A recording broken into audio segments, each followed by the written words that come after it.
And now, Chief Meteorologist Chad Merrill with your full 7-day forecast.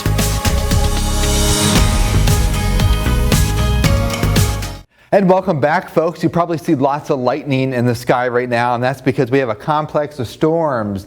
Lots of red here on the radar. Not only is it producing some very heavy rain as it enters our region, but plenty of lightning as well. And here's the timing as we get rain rates of 1 to 1.5 inches per hour. It'll be in the Oak Hill area by about 12:22. I think if you subtract about 30 minutes from there, we'll start to see the rain probably about midnight. Beaver, probably more like 1 a.m. Elkins, as it moves north and east, by about 3:20 a.m. Also, watch out for ponding of water on the roads.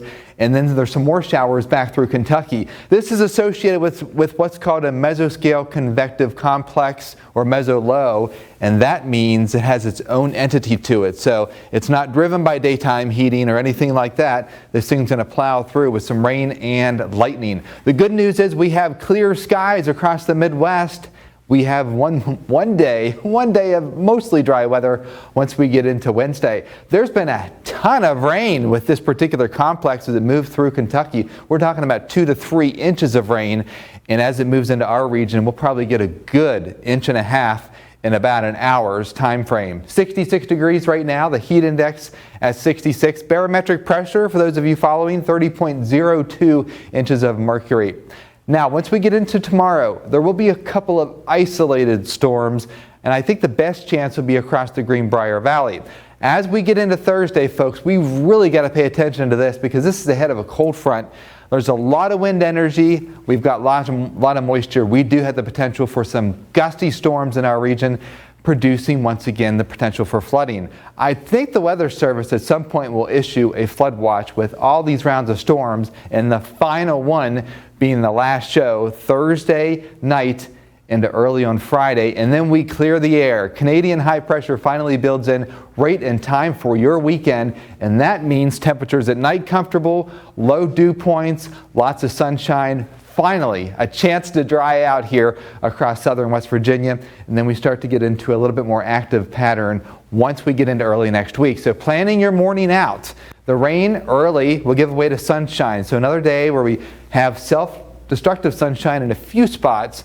I say dry and pleasant in the afternoon. That's for about 90% of you watching. It'll be a couple of showers and storms. I think that is the highest elevations of Pocahontas County and perhaps the Greenbrier Valley. Now your all-important 7-day forecast. We're in the 80s all the way through, and then we get 70s over the weekend. There's the showers and storms after dark on Thursday. A few showers late Friday, dry over the weekend, perhaps a shower on Tuesday, temperatures in the middle 80s. So we've got light at the end of the tunnel. Now, speaking of light, did you notice how much lightning and thunder there was going on today? There was a ton of flashes in the sky, even though it wasn't raining and it was very quiet out. That's a hidden danger during the summertime, is that heat lightning. Oh, I didn't know that. This footage you are seeing is all these flashes in the sky. That is not heat lightning. Heat lightning is a myth. This was taken from Oak Hill, but there were thunderstorms well to the north and well to the west of the region. All lightning is dangerous. And we got this submitted photo from a viewer. This is cloud-to-ground lightning in Charleston. Now, going forward for the rest of the night, we have thunderstorms that will track through. And even later tomorrow, once again late Thursday into Friday, we are in an active thunderstorm season right now, and it is very dangerous. So anytime you hear thunder roar, go indoors. This is how lightning typically forms. The electrons begin this downward trend known as the step leader. And then as the leader nears the ground, it draws a positive charge upward. So it's the difference in charge that creates the lightning that you see. And ultimately, we have many different types of lightning. We have the cloud-to-cloud lightning, which most of us saw here this evening. We also have the cloud-to-ground lightning. We also have cloud-to-cloud lightning, which is a little bit more uncommon.